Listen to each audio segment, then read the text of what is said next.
பசங்களா நம்ம இது வரைக்கும் என்ன பண்ணோம் அப்படின்னா கான்செப்ட்ஸை பத்தி பார்த்துக்கிட்டு இருந்தோம் கரெக்ட்டுங்களா? இப்போ நீட்ல என்ன மாதிரி கொஸ்டின்ஸ் வந்து கேட்டிருக்காங்க, ப்ரீவியஸ் இயர் கொஸ்டின்ஸ் என்னென்ன அப்படிங்கிறத நம்ம இனிமேல் பார்க்கலாம். ஸோ கொஸ்டின் சால்வ் பண்றதுக்கு முன்னாடி நம்மளுக்கு எல்லாத்துக்கும் என்ன தெரிஞ்சுக்கணும் அப்படின்னா கொடுக்கப்பட்டுள்ளவை என்ன, அதாவது கிவன் என்ன அப்படிங்கிறத தெரிஞ்சுக்கணும் கரெக்ட்டுங்களா? நம்ம கொடுத்தது என்ன கொடுத்துருக்காங்கன்றது தெரிஞ்சாதானே அந்த ஃபார்முலா போட முடியும். அதான் நெக்ஸ்ட் ஸ்டெப் என்ன அப்படின்னா ஃபார்முலாவை நம்ம எழுதிக்கணும். என்ன கேட்டிருக்காங்களோ அதுக்கான ஃபார்முலா அண்ட் தென் கொஸ்டின்ல என்ன கொடுத்துருக்காங்களோ அதை கொண்டு போய் ஃபார்முலால சப்ஸ்டியூட் பண்ணி நம்ம வந்து சொல்யூஷன் வந்து டெரைவ் பண்ணணும். ஸோ ஃபர்ஸ்ட் நம்ம இந்த மாதிரி பேசிக் ஸ்டெப்ஸ்ல இருந்து ஸ்டார்ட் பண்ணாதான் போக போக வந்து நம்மளுக்கு வந்து ஸ்பீட் வந்து இன்க்ரீஸ் ஆகும் சரிங்களா? ஸோ இப்போ ஃபர்ஸ்ட் கொஸ்டின் பார்க்கலாம். இது நீட் 2024ல கேட்ட ஒரு பியூட்டிஃபுல்லான கொஸ்டின் சரிங்களா? A uniform wire of diameter D carries a current of 100 milliamps when the mean drift velocity of the electron in the wire is V.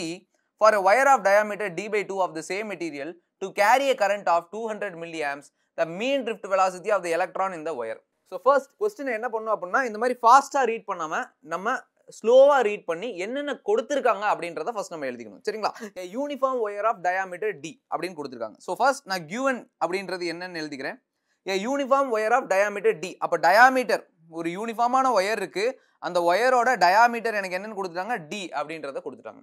இதுல கரண்ட் வந்து கேரி ஆகுது. இந்த பர்టిక్యులர் வயர் வந்து கரண்ட்டை கேரி பண்ணுது. அந்த கரண்ட் I1 எனக்கு என்ன கொடுத்துட்டாங்க அப்படின்னா 100 மில்லிஆம்ப்ஸ் அப்படிங்கறத எனக்கு கொடுத்துட்டாங்க சரிங்களா? இப்போ என்ன சொல்றாங்க அப்படின்னா when the mean drift velocity of the electron in the wire is V. அதாவது இந்த இடத்துல drift velocity பத்தி பேசுறாங்க சரிங்களா? அந்த drift velocity என்னவா இருக்கு அப்படின்னா V ஆ இருக்கு. நம்ம நார்மலா எப்படி டினோட் பண்ணுவோம்? VD அப்படி டினோட் பண்ணுமா? Okay VD1 will be equal to V அப்படின்ற drift velocityல இருக்கு சரிங்களா? for a wire of diameter D by 2. இப்போ நம்ம இதுக்கு முன்னாடி பார்த்த வயரோட டயாமீட்டர் வந்து D. இப்போ இந்த டயாமீட்டரை பாதியா வந்து கம்மி பண்றாங்க. சேம் மெட்டீரியல் சரிங்களா? அதுல வந்து 200 மில்லிஆம்ப் வந்து கரண்ட் வந்து பாஸ் ஆகுது. இப்போ இந்த வயர்ல எலக்ட்ரானோட drift velocity என்ன அப்படின்றது தான் क्वेश्चन சரிங்களா? அப்ப வேற என்ன கொடுத்திருக்காங்க? எனக்கு டயாமீட்டர் D2 கொடுத்திருக்காங்களா? D2 அப்படின்றது எனக்கு என்ன கொடுத்திருக்காங்க அப்படின்னா D by 2 அப்படின்றத எனக்கு கொடுத்திருக்காங்க சரிங்களா? சோ VD2 எனக்கு என்ன கொடுத்திருக்காங்க? VD2 தான் சார் எனக்கு கேக்குறாங்க. I2 அப்படின்றது எனக்கு என்னன்னு கொடுத்துட்டாங்க which is 200 மில்லிஆம்ப்ஸ் அப்படின்றத எனக்கு கொடுத்துட்டாங்க சரிங்களா? நெக்ஸ்ட் இதுக்கு ஃபார்முலா என்ன அப்படின்றத நான் எழுதுவேன் சரிங்களா? அப்போ ஃபார்முலா போட்டுக்கலாம் பாருங்க. ஃபார்முலா என்னது? I is equal to NEAVD அப்படின்னு எனக்கு ஒரு ஃபார்முலா தெரியும் சரிங்களா? இந்த ஃபார்முலால drift velocity இருக்கு, ஏரியா இருக்கு. அப்போ ஏரியா அப்படின்னா வயர்ல வந்துட்டு வயர் இஸ் ஒரு சிலிண்டர் சரிங்களா? அப்ப அந்த வயரோட நான் வந்து இப்படி ஸ்ட்ரைட்டா வயர் வந்து என்னைய பார்த்த மாதிரி வச்சு நான் பார்க்கும்போது அது வந்து ஒரு சர்க்கிள்ல இருக்கும். அப்ப அதோட ஏரியா தெரியுமா? ஏரியா ஆஃப் த சர்க்கிள் கரெக்டா? அதுல ஏரியா ஆஃப் த சர்க்கிளுக்கு எனக்கு ரேடியஸ் தேவை. இந்த இடத்துல எனக்கு டயாமீட்டர் இருக்கு. ஸோ நான் வந்து என்ன பண்ணிப்பேன்? டயாமீட்டர்ல இருந்து நான் வந்து ரேடியஸ் வந்து நான் எடுத்துப்பேன் சரிங்களா? ஓகேவா? இப்போ பார்க்கலாம் பாருங்க. ஓகே அப்போ ரெண்டு வயர் அப்படிங்கிறது இருக்கு. நம்ம இப்போ சொல்யூஷன் எழுதிக்கலாம். சொல்யூஷன் ஃபர்ஸ்ட் வயர் எனக்கு என்னவா இருக்கும் அப்படின்னு பாத்தீங்கன்னா ஃபர்ஸ்ட் வயர்ல நான் டைரக்டா வந்து சப்ஸ்டிட்யூட் பண்றேன். ஐயோட வேல்யூ I இந்த இடத்துல I அப்படிங்கிறது I1 டினோட் பண்ணுது கரெக்ட்டுங்களா? அப்ப நான் போட்டுக்கிறேன், மறுபடியும் போட்டுக்கிறேன்.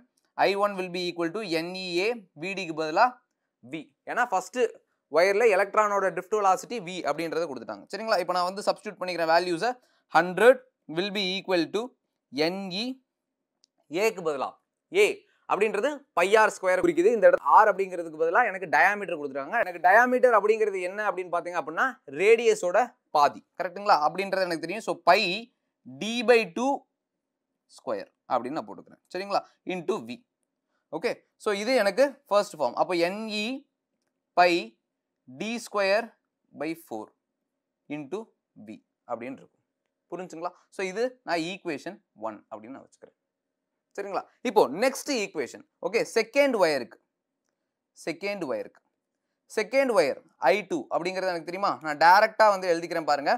200 is equal to NE pi D by 2 square சரிங்களா? D by 2 ஸ்கொயர் ஏன்னா டயாமீட்டர் வந்து half ரெடியூஸ் ஆகுதா? அப்ப D by 2 ஸ்கொயர் by 4 வரும் எனக்கு இன்டூ VD2 அப்படின்றது எனக்கு கிடைக்கும் சரிங்களா?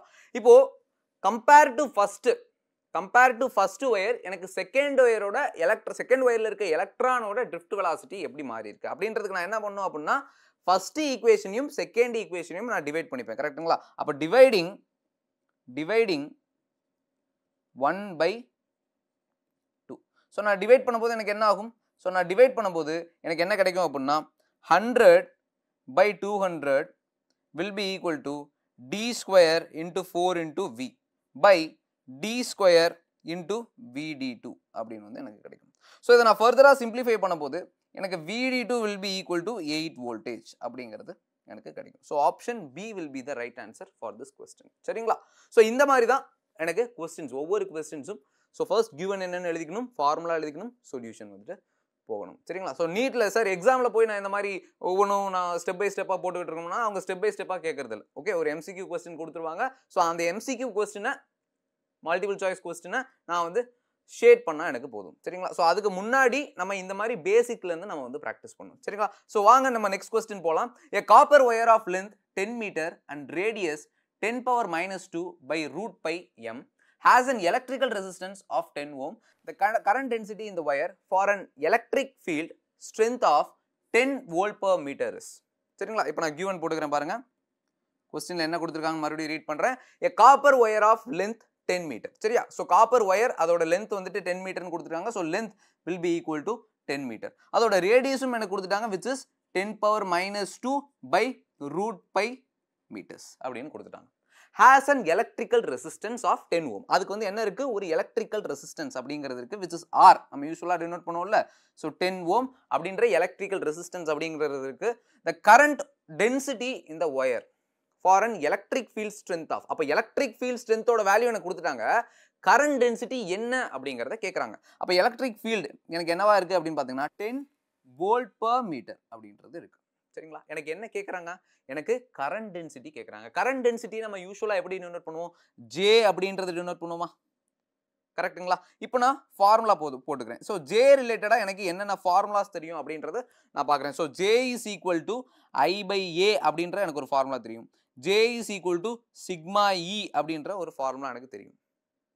கரெக்ட்டுங்களா? சார் இந்த இடத்துல நான் ஃபார்முலாவை பார்க்கும்போது ஃபார்முலாவில் இருக்க என்ன வேல்யூஸ் வந்து எனக்கு கிவன்ல கொடுத்துருக்காங்க அப்படின்றத நான் பார்ப்பேன். I கொடுத்துருக்காங்களா? கிடையாது. ஏ கொடுத்துருக்காங்களா? கிடையாது. சிக்மா கொடுத்துருக்காங்களா? கிடையாது. இப்போ நான் என்ன பண்ணுவேன்னா ஃபார்முலாவை ஃபர்தராக நான் சிம்பிளிஃபை பண்ணுறேன். சிம்பிளிஃபை பண்ணும்போது இந்த சிக்மாக்கு எனக்கு ஒரு வேல்யூ இருக்குன்னு எனக்கு தெரியுமா? Sigma which is nothing but conductivity. அதுக்கு ஒரு வேல்யூ இருக்குன்னு எனக்கு தெரியுமா? கரெக்டா? அதுக்கு என்ன வேல்யூ இருக்கு? Sigma is equal to n e square tau by m அப்படின்ற ஒரு ஃபார்ம் இருக்கு அப்படின்றதும் எனக்கு தெரியும். சரிங்களா? சரி, n இருக்கான்னு நான் பார்க்குறேன், e இருக்கான்னு பார்க்குறேன், டவு இருக்கான்னு பார்க்குறேன், m இருக்கான்னு பார்க்குறேன். கரெக்டுங்களா? இப்போவும் எதுவுமே கிடையாது. சரிங்களா? இதுக்கு வேற ஏதாச்சும் வந்து ஃபார்ம் இருக்கா அப்படின்னு பார்க்கும்போது ஆமா இருக்கு.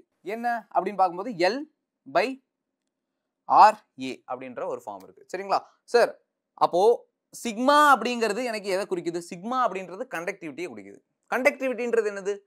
ரெசிப்ரோக்கல் ஆஃப் ரெசிஸ்டிவிட்டி அப்படிங்கிறது எனக்கு தெரியும். அப்போ அதான் நான் எழுதிக்கிறேன். Resistivity rho will be equal to R L by ஏன்றது எனக்கு தெரியுமா? இந்த இடத்துல conductivity which is sigma is equal to L by RA அப்படின்றது எனக்கு தெரியும். சரிங்களா? ஸோ இப்போ நான் பார்க்குறேன், எல் இருக்கா? இருக்கு. ஆர் இருக்கா? இருக்கு. ஏ ஏரியா விச் இஸ் நான் கண்டுபிடிச்சிருவேன், ஈஸியாக கண்டுபிடிச்சிருவேன். இப்போ நான் என்ன பண்ணலாம் அப்படின்னா டேரெக்டாக சொல்யூஷன் பார்ட்டுக்கு போய்க்கலாம். ஓகே, அப்போ எனக்கு J is equal to sigma E அப்படிங்கிறது இ எனக்கு கொடுத்துட்டாங்க. சிக்மா அப்படிங்கிறத நான் இந்த ஃபார்முலா வச்சு நான் டிரைவ் பண்ணிப்பேன். So sigma will be equal to எனக்கு என்னவா இருக்கும் அப்படின்னா 10 பை 10 இன்டூ பை ஆர் ஸ்கொயரா, பை இன்டூ ஆர் ஸ்கொயருக்கு பதிலாக நான் என்ன பண்ணுவேன், ஆர் எனக்கு கொடுத்துட்டாங்க விச் இஸ் 10 பவர் மைனஸ் 2. அப்போ 10 power minus 2 by root by whole square இருக்குமா? கரெக்டுங்களா? அப்போ ஃபர்தராக சிம்பிளிஃபை பண்ணும்போது ரூட் பையை நான் ஸ்கொயர் பண்ணும்போது எனக்கு பையா மாறிடும். ஸோ பை எனக்கு கேன்சல் ஆகிடும். ஸோ இன்டூ 10 பவர் மைனஸ் 2 நான் ஸ்கொயர் பண்ணும்போது இன்டூ 10 பவர் மைனஸ் 4 அப்படின்னு வந்து வந்துடும். கரெக்டுங்களா? அப்போது சிம்பிளிஃபை பண்ணும்போது 10 பை 10 பவர் மைனஸ் 3 அப்படின்றது வரும்.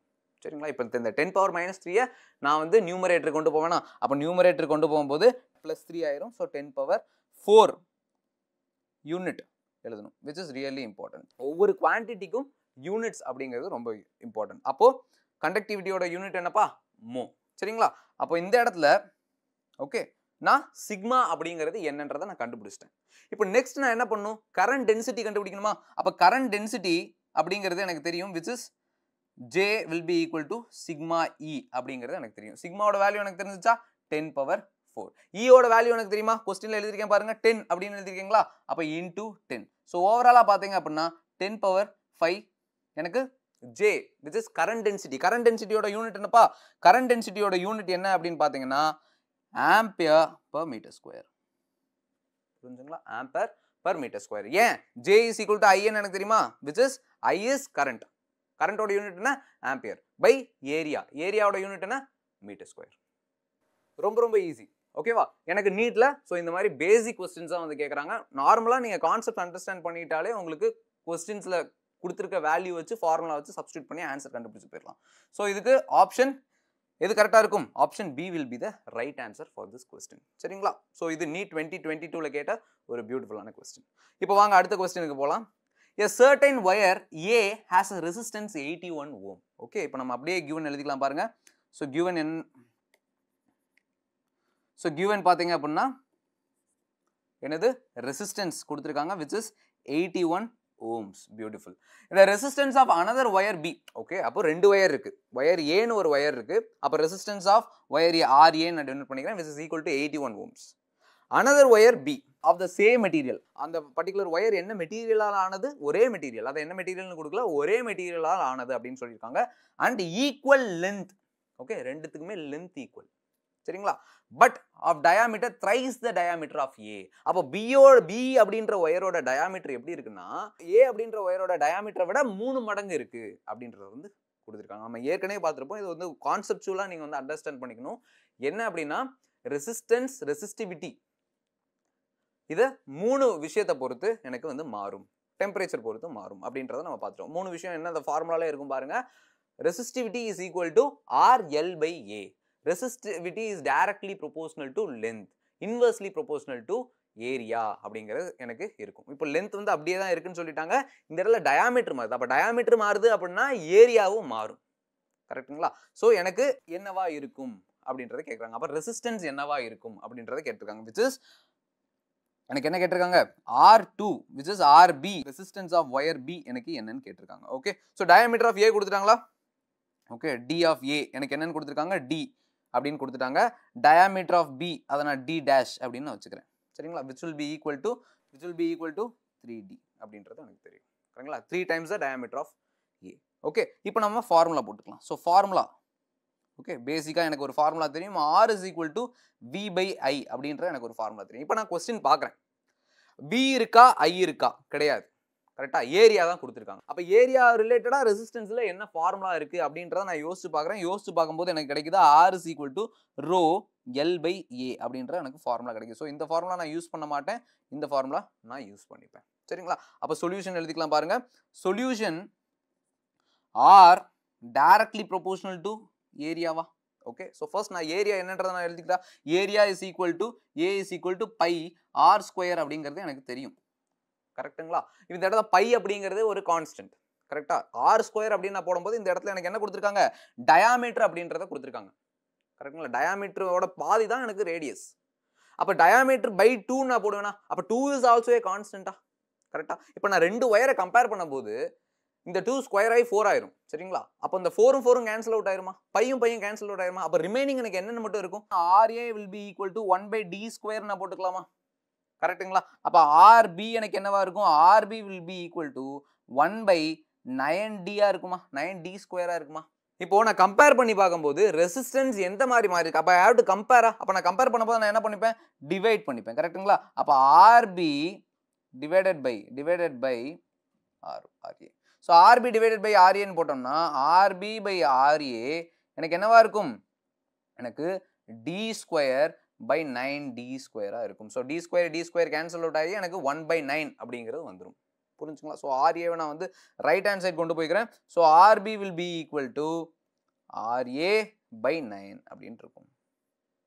புரிஞ்சுங்களா? ஸோ இப்போ RAவோட வேல்யூ எனக்கு தெரியுமா? ஆமாம் தெரியும் பாருங்க. 81 அப்படிங்கிறது RAவோட வேல்யூ.